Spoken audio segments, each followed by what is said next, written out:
So, good afternoon. Good afternoon. Thank you for coming here. Thank you for being here. So this is Texture and Tempo, the unsung heroes of our ninja game. My name is Kevin Penkin. As you can see, that is a horrifically old photo of myself, which I didn't update and I didn't give to Jack in time, but there we go. So I'm a composer. I'm originally from Perth. I now live in London. I lived in London for about 4 years now. I did my master's degree over there at the Royal College of Music. And I specialize, or I should say, I've just sort of fallen into the anime industry. So I write music for anime and, of course, video games. So just to briefly talk about some of the things I've done. I've done an anime title called Made in Abyss, which happened this year. A Kickstarter anime called Under the Dog. I've also worked with some amazing local Melbourne indie gamers, one being Route 59. They're doing Necro Barista, which is a visual novel game at PAX. And as of 3 AM this morning, I can say that I'm working with Ken Wong and Studio Mountains on Florence, which is their new title. Ken Wong being the creative lead on Monument Valley. And apparently I have an IMDb page, so Jack has very kindly told me that I have that as well. Hi, I'm Jack Knoble, Director and Lead Program at Pine 5 Studios. I've jumped in there, various contract jobs. You might see me on some other work. Death's There, for example. I did the networking on Small Party game last year, released in Australia. I'm the Unreal Engine meetup organizer for Canberra, so there will be a little bit of talk about Unreal Engine. I won't be going too much detail on the programming side, but enough that I think it'll leave you interested. And of course, because it's an audio talk, I thought I'd just mention that I am an ex-amateur DJ. Awful one at that, but I thought it was worth noting. I think it's very important. It's very, very important. So this is our game Kieru. Basically plays a black or white ninja in a completely black and white environment. Don't worry, we'll show a trailer in a second. But basically, it means to go out, to vanish, or disappear. It's a online, multiplayer, PvP PC game. We're going to do this a couple of times, but it's going to jump over to a couple of trailers and videos, Fmod files, things like that. So this is a small trailer.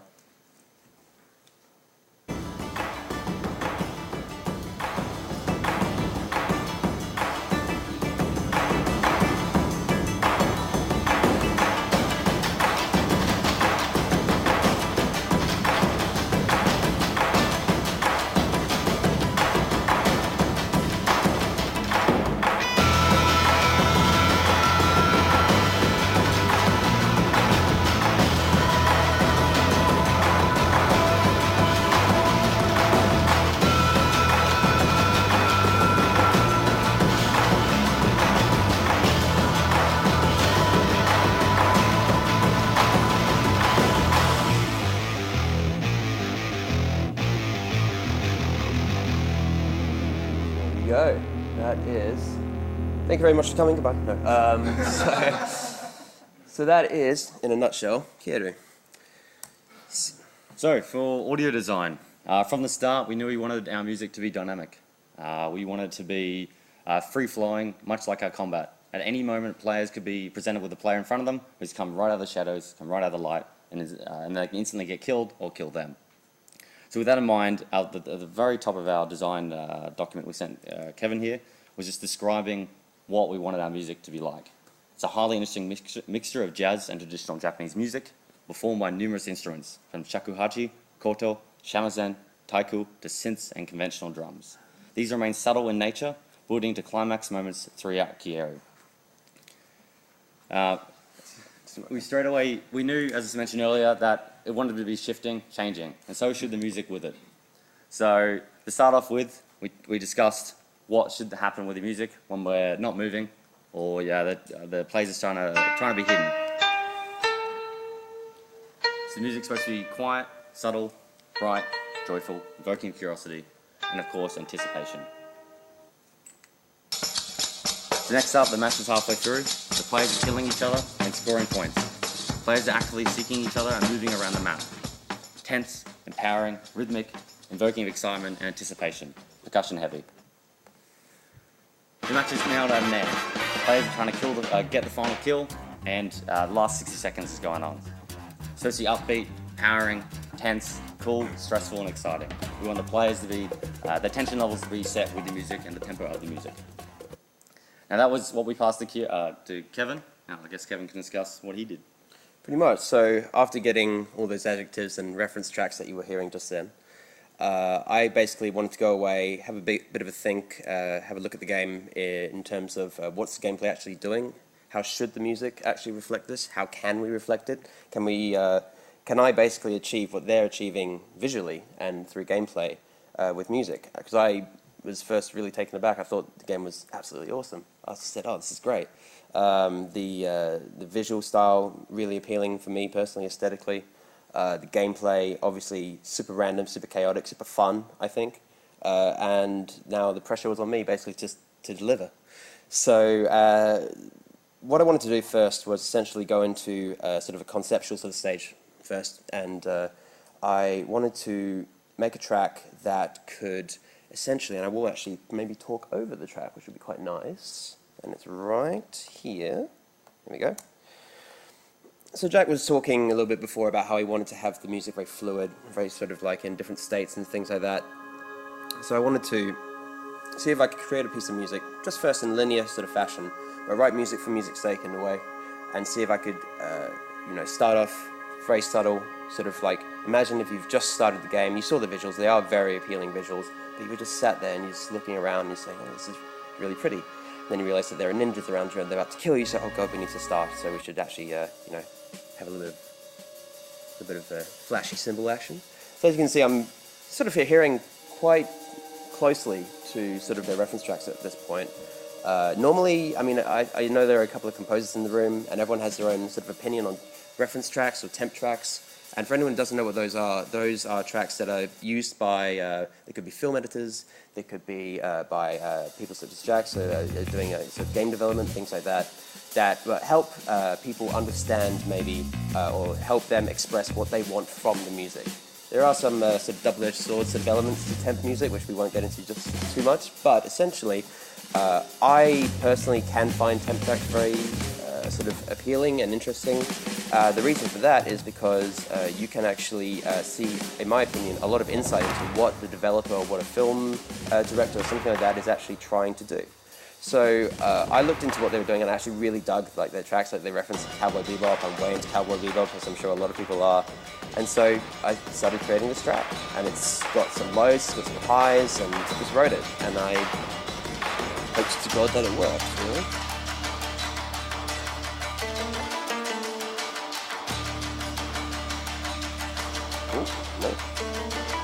Right, so I'm going to cut that off because you've heard enough of it now. But I'm happy to say that Jack and the team didn't fire me, and I'm still here, I'm still alive, and they were happy with it. And this first track, and we'll get into this more as we go on, but this first track was key.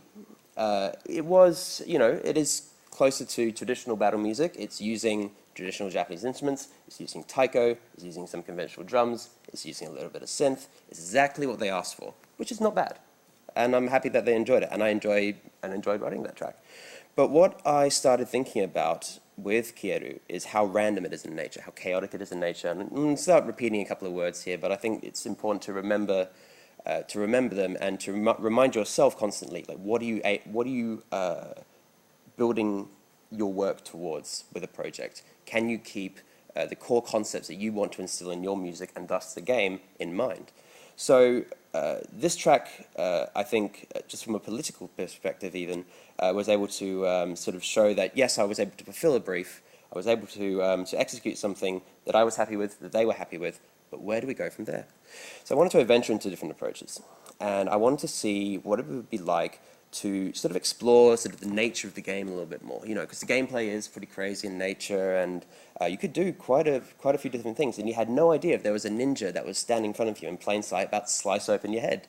So how do you reflect that in music? And so I'm going to approach this from sort of two sides here. One's going to be the composition of the music, one's going to be the integration of the music. I'm going to start with the composition. So I'm not sure if anyone here has played a game called Shadow of the Colossus before, but it is essentially a sort of a boss battle game with nothing else in between. You fight 16 massive giant bosses, and then you go home. Well, you don't go home. Spoiler alert. It's 2017 now. It came out in 2006. Spoilers are fair game, in my opinion.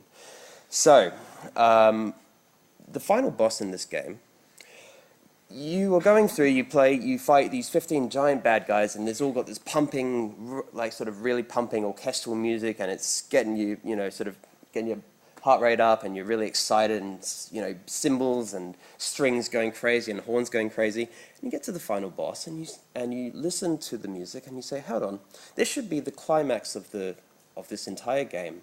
And there's this sort of slow requiem, almost sort of, yeah, it's a very sort of almost like religioso sort of piece going. There's slow choirs, and there's a slow cor anglais in the background, and you're like, hang on, this is ambient, this is almost relaxing in a way. It's relaxing music to the most climactic moment of the game. What the hell is going on? Oh, it works. It really works. It's reaching for something a little bit more than just, oh, this is the action music, this is the happy music, this is the sad music. It's expanding upon it and trying to just simply score the emotion behind behind the scene, or in this case, the level, the boss.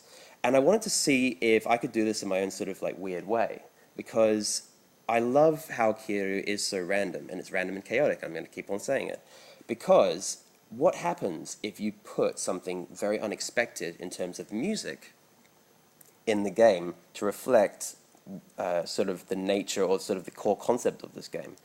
So what happens when you stick this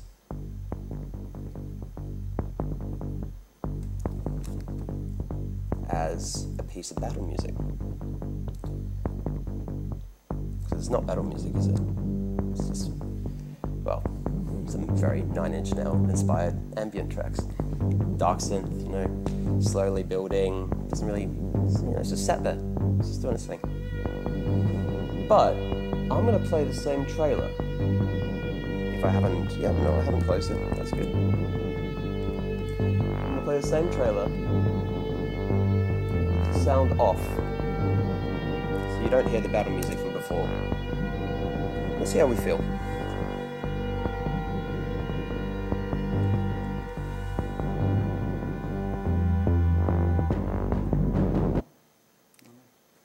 No, I muted it by accident.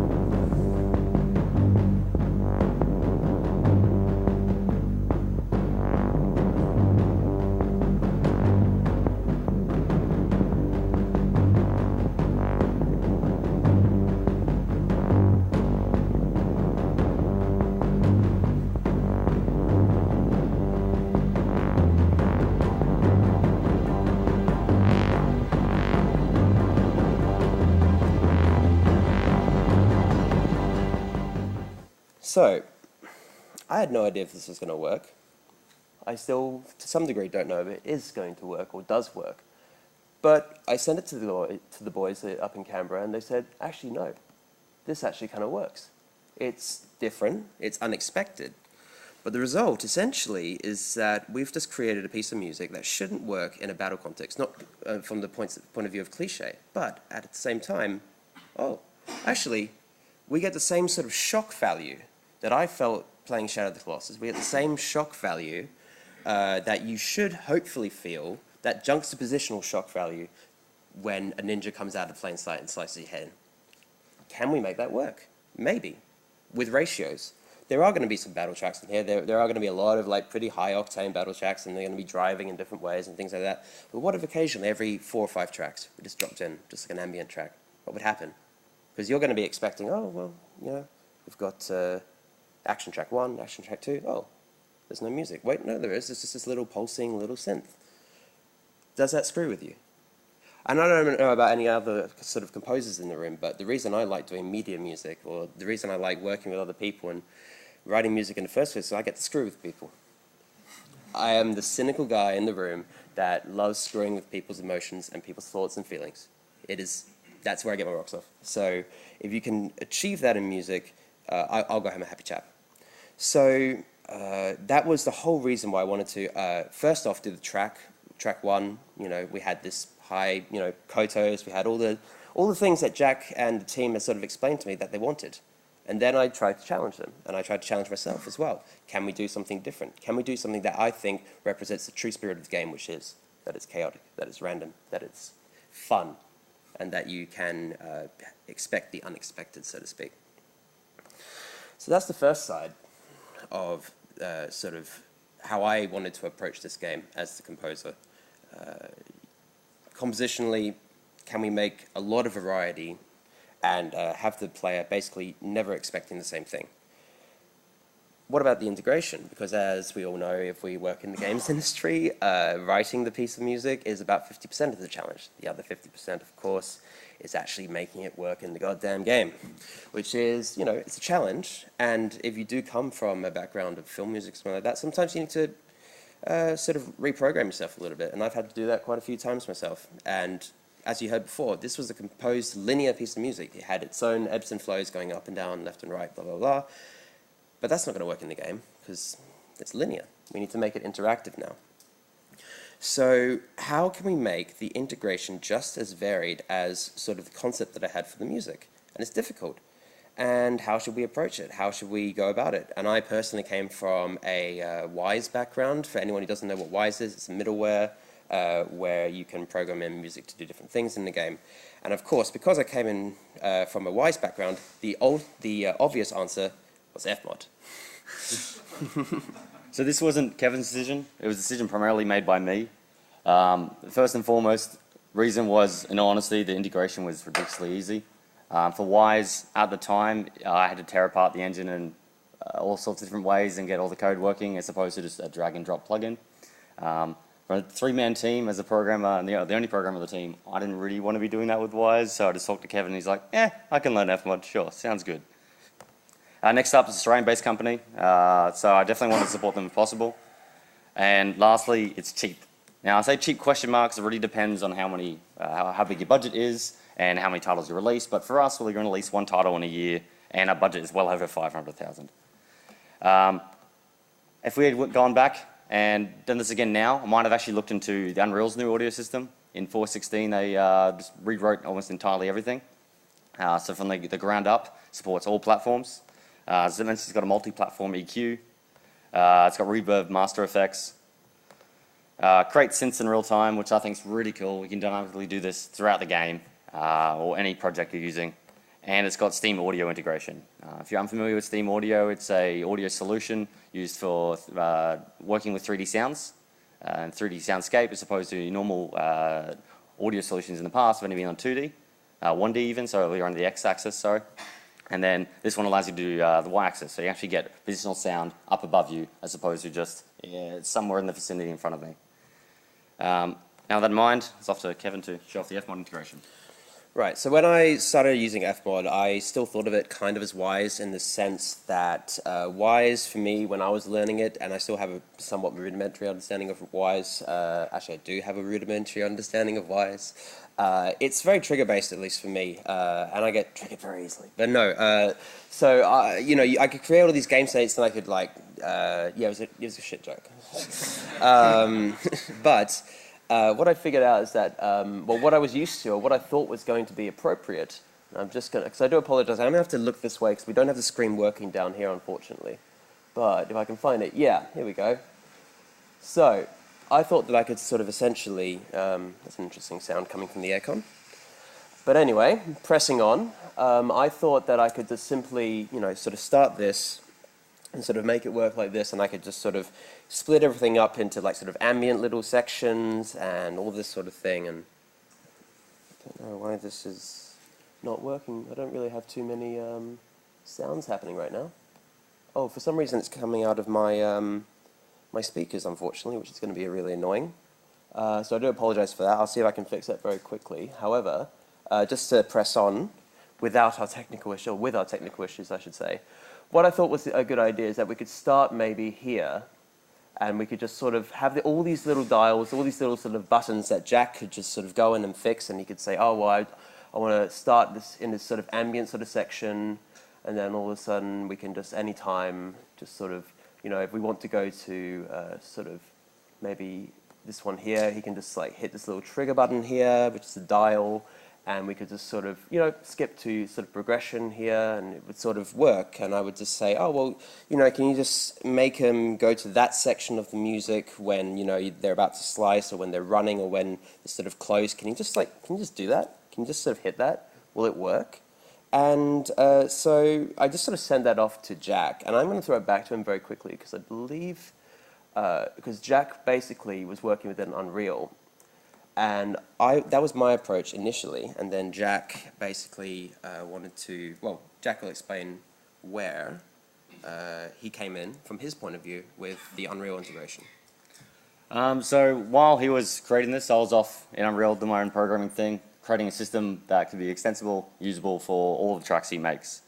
My initial thought process, and has continued to this day, has been basically a two-stage system, one of them being a music event, and the other being an audio manager. The audio manager is responsible for handling the events and changing the parameters given by Kevin in the Fmod track to the Fmod audio. And then you obviously have the music event. Now this is where all of it stems from, all of our system. The idea being that at any point in the game, the designers can jump in and blueprints, register a music event for anything that happens. So a vase drops on the ground, you play a one-off sound, it also then affects the music. So just going through it, you got two different variations. You got your standard music event on the right. The idea being you've got an event name that's associated with it being exclusive or not. It's also easy for debugging. You've got a tension value. Tension value there is obviously what's dictating the tempo of the track and what stage we want to be in that based on the Fmod. And you've got a lifetime, how long this should last for, because obviously we don't want to be hitting the system with every single event track and just become that max value at all times. And of course you've got a tension scaling curve, which is really useful that if you don't want your tension value where it currently stands to be applied at its full strength, you can tone it back basically. It's an alpha value.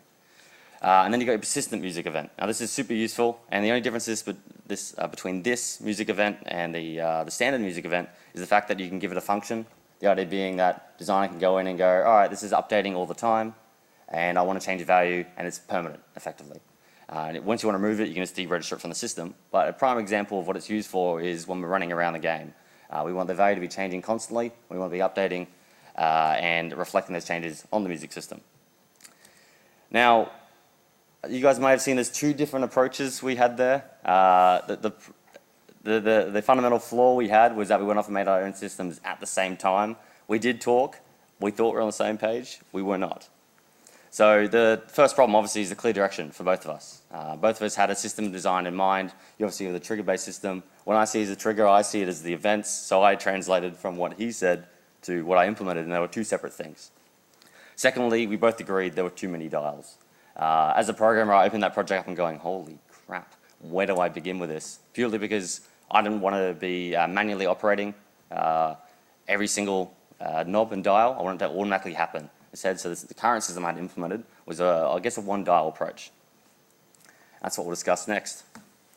So what I'm going to do very quickly, this isn't part of the show, but I'm going to very quickly see if I can restart Fmod and get the audio working, because it will help a lot. So forgive me for 2 seconds while I quickly close Fmod. Yeah, sure, we'll save. I'm sure that will not come back and haunt me at all, whatsoever. But, yes, it will. It totally will. Okay, well, pray for Fmod to work. Fmod sometimes selects some really fun drivers. Yeah, I'm figuring that out. There we go. Lesson learned. Lesson learned. Fantastic. Well, it works now, so it doesn't matter. So, this is version 2 of my Fmod file, and as you can see, main thing is, there's no more dials, and there's only one. And it works, and it actually worked a lot better from a musical perspective as well. There was a lot smoother transitions between these, again, these low, these very low, these medium, these high states. And this also means that Jack can basically program in parameters from 0 to 10, and we can have everything sort of in sync working.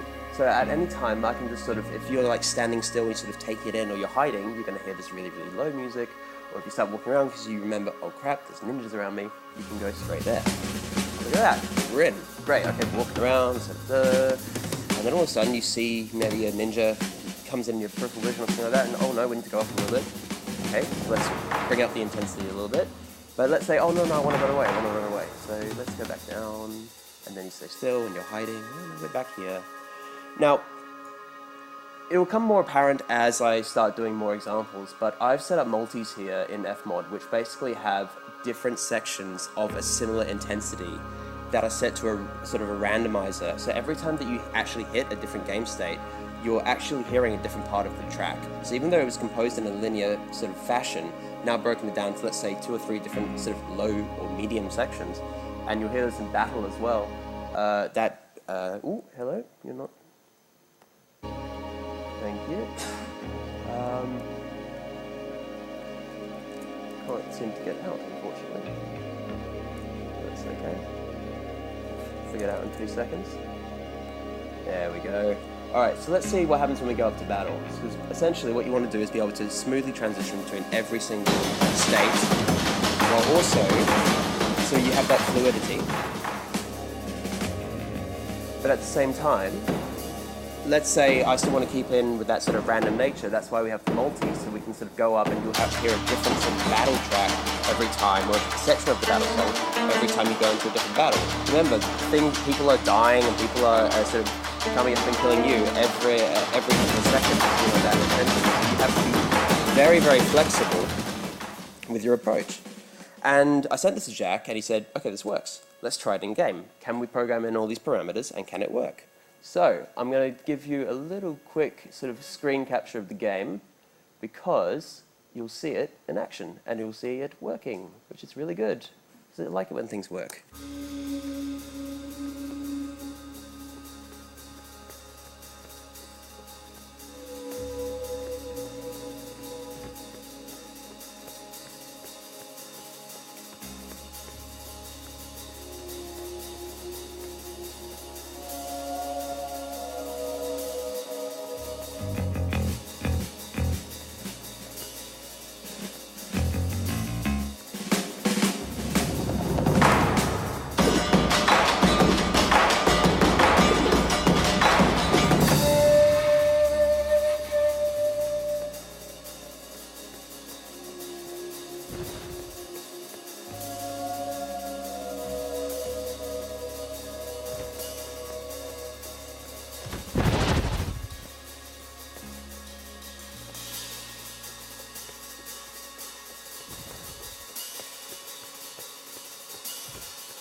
Yeah. So now you can see it's sort of working in game. Okay, awesome. We figured out a solution. That's nice. See, I sound sarcastic, but I am actually being quite sincere. Right, so that's one of the solutions. First off, we have so less dials, less stress, and we basically were able to create a second version of the integration, put it in action, and basically have it, at least on a fundamental level, working within the game. We've managed to, on a compositional level, we've managed to stay in sync with what I wanted to do in terms of concept of the gameplay, concept of the game, the spirit of the game, being able to hopefully a successful extent, do the integration. Again, the random nature of the game, the chaotic nature of the game has hopefully been represented in the music, which is something that I'm personally very passionate about.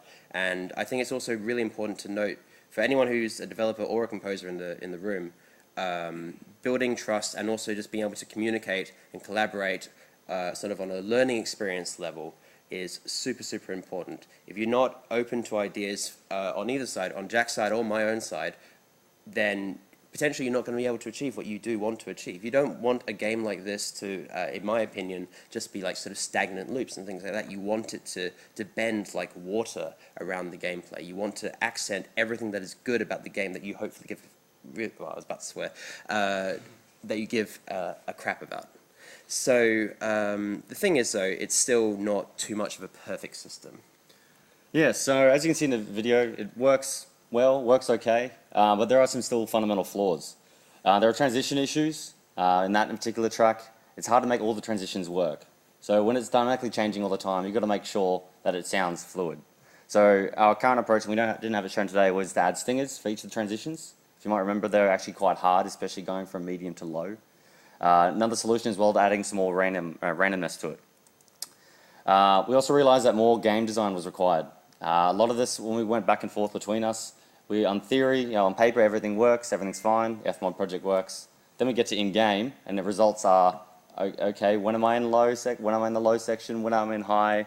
Well, how the designers, how are they anticipating, both the designers and Kevin, for it to function in-game?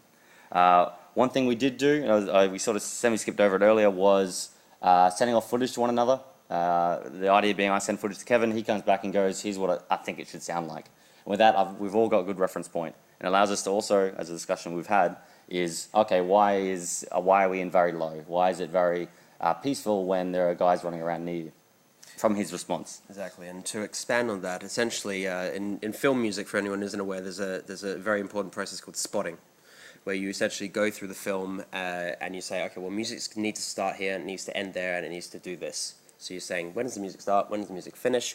And we essentially did that, but we're spotting, in this case, gameplay. And we can do that in a linear fashion, but we can then discuss, and you can actually clarify your own thoughts. Oh, well, when you start sprinting, should we actually have like the medium come in or something like that? We can have those discussions open and frankly, and see where our own shortcomings are in our concepts, and actually slowly start ironing them out.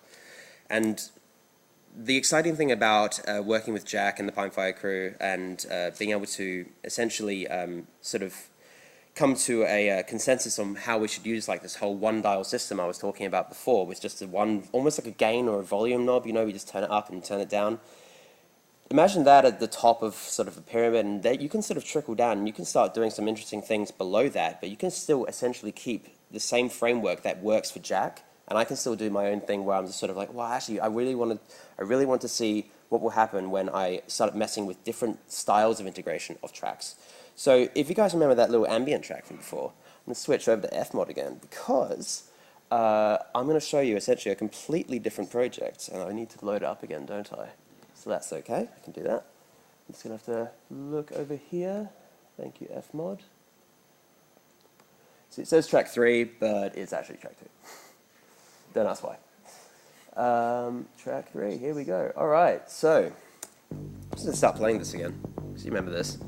Little sort of synthy sort of thing going on. I remember you heard it a little before, there was some like sort of whiny synth coming in, a little few drums here and there. And you'll see that we still have a little volume knob, but it's going to react in different ways this time. We're essentially fading in instruments instead of having, if you go over to the other Fmod file, which I can't find, that's okay. You saw how it was jumping in between sort of like different states. It had like the low, the medium, the high, it all separated. In this case, we're not doing that at all. And just for full disclosure, this is still, this particular track is still work in progress, so there is a few glitchy things I need to figure out. However, you'll see that we're essentially just fading in instruments this time, but it's still reacting in the same way. You put up that volume knob and more stuff's happening, it's more intense, you're fighting more people, and you're gonna run away now. Bye-bye. I'm safe. Oh god, something's attacking me, oh my god. So it works, kind of, once we iron the kinks. And at the same time, you'll see that these are all multis as well. So every single low and every single little low instrument, every single little medium and high instrument is completely separate from one another and can trigger in any order at any time. Because you see how these are all going to come in these are all going to come in the same way. But what happens if we start the track from here? We have a little bit of piano in the background with a little sort of whiny harmonium there. Start again. Maybe different. Hey, it's so different, it doesn't even play. So we've got slightly different things now, and it's even more apparent as you add more layers, because there's more chance of different things happening. So that wasn't played before. So every time you're hearing this music, which is already going to happen only occasionally because it's ambient, you are going to get a completely different listening experience. You're going to tie it in again with the concept of the game, which is that you are not going to be able to you are expecting the unexpected. There we go, English, I can see that. It's not like I don't live in the country that invented the damn language. So, I found this really, really fun, because I was basically achieving what I wanted to achieve musically, while also hopefully keeping in the spirit of the game. And so I was really, really happy with this. And we can go through these, and we can create, you know, let's say like 4 or 5 tracks, and they're completely independent of one another in texture, tempo, melody, rhythm. All those things are completely up for grabs, and you do not have to have anything really related in terms of how you're actually supposed to perceive it. You can just do whatever you want. And that means that with that, while we do have the consistencies of that one sort of volume knob sort of dial thing, so it works on a practical level with Jack and Unreal 4, I can still do my own thing. I can still sort of create different ways and different, sort of hopefully find different techniques and learn new things about how to, A, compose music differently, but also integrate it differently. Yeah, so what's next? Yeah, what is next, Jack? No. This is an ongoing process. It's not a perfected process, but I think it's important to say that because the Pine Fire guys are so open to me just sort of blabbing trash at them and saying, well, why can't we do this? And them saying, oh, well, try it out, let's see what happens. This is the 90s techno track. Yeah, we've got a little 90s techno tracks going on, things like that, and yeah, it's going to be fun. But we are incredibly passionate about trying to make a game that everyone can sort of like look at and say, wow, this is something that I haven't really heard before, and I'm not hearing it again, and it's changing constantly, and there's this sort of almost the beauty and chaos sort of thing going on. And I don't know, as a composer, I couldn't ask for a better team, I couldn't ask for a better project, because you get to do what you love, and you get to do it with guys that care about what they're doing as well and love what they're doing, and they just happen to also be making a really fucking awesome game. I don't care, I'm gonna swear, because I am passionate about this. And I think you have to be very, very passionate. Well, you need to show your passion to your collaborators, because this is not just, oh, well, thank you for the music and goodbye. You want to be part of the team. You want to actually be like properly, oh, this is going to be a great pun. You want to be properly integrated into the process. Might drop. But yeah, I think there's a lot of potential for anyone who wants to sort of get into working with a team on a really deep level, assuming that the game actually warrants it. You've got to also be very, very aware that not every game requires the same sort of approach. Some games actually, you know, loopable sort of tracks actually will be working perfectly. That'll fit the gameplay perfectly. In this case, not so much, and it does require work and will require sacrifice on both ends. Jack will sometimes have to redo his system because I've said, can we do this? And he's like, oh, okay, yes, we can. Or he's going to say, well, actually, no, that trigger thing that you did in Fmod doesn't work. You're going to have to completely rethink your process. But the result is, hopefully, effective, and people actually respond positively to the game when they're actually playing it. So basically, that's it. We are a little early on time, so I'd love to hear if there are any questions, if I can sort of go through anything in more detail, or if Jack can go through anything in more detail. So please. First, a really short question that preludes the next question. Is it just one-on-one play, or can there be like... It's up to 4v4. Right, so 4v4. Okay, so that was interesting, because that was the question, is that we were watching that be 1v1 and the music responding to that. Yeah. It's obviously going to get more complex when there's potentially 3 extra things. Who are you going to respond to? It's like, oh, I can see a ninja, but he's like a million miles away. Does the music respond to him? Or does the music basically respond to the closest guy and he disappears, so it goes down to really ambient because he's so far away as another threat? Like, you know, how are you dealing with that? Basically, it's a weighting system. So it weights each target, how much, for example, screen percentage on the screen, how close they are. If they're in an advantage point above you as well, it weights them higher. I don't necessarily all the time have it crank up if they're trying, like, for example, if you don't fully see them, and like they're 100 degrees behind you or 90 degrees behind you or something, there are some tweaks I do to make sure that it feels fair, so you're not always getting an advantage. But basically, it's a weighted scenario. So is it an invisible guy that's 10 feet away from you? The music doesn't respond to that until it's visible? Until basically they're visible, yeah. Right, so a guy 10 feet away that's invisible is basically, the music won't respond to that, but it might respond to a guy that is visible, but even though he's further away. Yep. Cool. Yep. I'm building on that because I was going to ask, because it is a stealth game and your lighting changes to sort of reveal that, like a black ninja hiding in a white space. Yep. Are you worried that it's stealth based? Are you worried that maybe the music dynamically changing might give away someone's position Absolutely. sort of accidentally. Absolutely, Yeah. and it's just trial and there's a lot of testing there, a lot of trial and error. Yeah. The weighting system doesn't always work currently, but it's just constant tweaks based on feedback. And as you said, checking the whole black and white thing is always a real difficult task to do. Don't want to be checking it too often because it can be really You expensive. might like be walking past and Yeah. not sit, you know, they're on the screen, but you just might not catch them. Not catch them exactly. The music changes, you're like, oh shit, there is someone here. And does weird things as well. So if the enemy starts attacking, like drawing their sword, and they're in the vicinity near you, it will start ramping up the music a little bit, just to sort of give it away, but nothing too crazy. It's not going to all of a sudden just go to high and you're like, well, okay, what the hell's going on? And Someone's coming. yeah, and you would have seen as well in the sort of in-game footage that we were showing that there was a part where he was on the bridge and all of a sudden these big taiko drums came in. And he turned around and all of a sudden, oh, boom, it's right there. Yeah. And then so that has been an ongoing conversation. There will be tweaks and stuff. Like I said, it's an ongoing process. It's not perfect yet, but we do believe that we will sort it out. Telegraphy's been a really big. I mean, all the Skyrim Bethesda games. It's kind of like, oh, I'm being attacked like 5 seconds before anything came out of the woods. Yeah. Because it's like the music ramps up and Yeah. it's like awesome and it's like giving I'm in the battle, whole yeah. game away. Yeah, and it's a hard cut as well, which is what we're trying to avoid. Yeah. Yes. Sorry, I may have missed just a career question. So how did you connect with the first place? That guy right Fabian. there. The guy with the ponytail, that's Fabian. He's my agent here, and basically well, actually, he says jump, and I ask how high. So if he says you should work with these guys, I'm going to say okay. And then if I do a bad job, he slaps me in the face, but on Skype because I'm in London, 9,000 miles away. He's got my career. Well, basically, I posted on IGA Melbourne. Fabian saw it, sent me a message, and said, "Hey, you know, we should chat." We had a talk at GCAP 2 years ago, PAX 2 years ago. Yeah. And he said, "Hey, I know this guy called Kevin." And he sent us his portfolio. And I was like, "Holy shit! All right, this guy specializes in anime and Japanese themed stuff. This is perfect." Worked out. Yes, anyone else? Ash, I'll get to you, but in the back?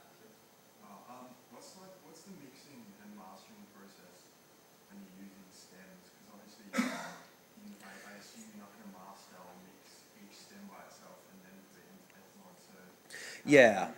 I mean, well, there's a sort of a bit of a two-pronged process on this one. One is obviously you do have like an actual complete mix. I'm not a mixing engineer by nature. Those are unmixed tracks. Eventually we will have hopefully a mixer in to do it properly. That way we'll have at least a little bit more control and there'll be a little bit more space for us to play with and it's not too convoluted.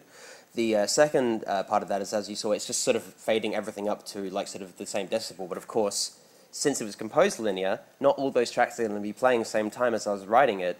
And so you are essentially layering sound and sound and sound, and it can get a bit much. So basically, the second part of this approach will be going into the Fmod file and saying, okay, well, when the high comes in, should we like duck out a bit of the medium, so that way it creates a bit more space, and actually you might actually, yeah, it will sound less convoluted to your ears, and hopefully you'll be able to pick out more impacts, basically. Say again? is there like, I mean, I haven't used Fmod much, so I don't know how complex is the, I don't know, like compression in there, like the audio processing systems in there. I mean, can you mix essentially like stems of music in Fmod as you put in the so like all fits together? It does have a very DAW feel, at least to me, coming from a musical background. I did sort of open it up, and if you've ever seen Wise before, it's a lot more sort of like, yeah, there's a lot of buttons everywhere and stuff, but the Fmod, I felt actually was a lot more sort of like musically inclined at times. That's just my opinion, and you know, I'm not basing it on years and years of experience of integrating music, but I'm basing it on the fact that I had to do a job and I had to do it well. And so Fmod seems to somehow really nicely sort of fade between certain sections, and you do have a lot of control over it as well. Both programs have their pros and their cons, but I could say that, you know, assuming that you're okay to put in the time to make sure that everything works, Fmod should give you, you know, what you're looking for. Thank you, that was great. So, you know, I'm just wondering how much actual play testing you're doing yourself or the guys or random people, because watching it is one thing, but it's fundamentally different to actually playing the game. Yep. I think as Sally said earlier, like, you know, there are things that you notice watching on its own and focusing on audio that as a player are not going to actually affect you. Yeah. You're playing, you focus, or alternatively there are things when you play that can distract you. Yeah. When you're watching, it doesn't affect you at all. You've just got to play the build. You've got to keep on playing the game, and you got to look for the weak spots, and you got to try and iron them out essentially. So yeah, you can't just assume. And again, like what we were saying before, earlier on about how I just assume that Jack will fix it. You know, I'll just send him this crappy Fmod file that's way too convoluted, and you know, he'll figure it out. No, it doesn't work that way. You have to really be a team player, and you have to really go in and like say, okay, well, what's not working? And then you have these discussions, and you can ask friends and other professionals in the field, and you try and find the balance, and you try and find the solution through that.